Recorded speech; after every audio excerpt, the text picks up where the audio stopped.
Hi everyone, today we will talk about how to fix WhatsApp you have guessed too many times. To know how to fix WhatsApp you have guessed too many times, you should just go to settings like this. We will click. After that, in this page you will go to apps, default apps, app settings.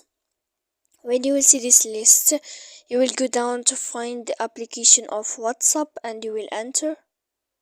After that, in this page you will click force stop. When you will end this, you will enter to storage. After that, in this page you will click clear cache, and then you will go to click clear data, and after all that you can turn off your phone. So please don't forget to support us by like and subscribe.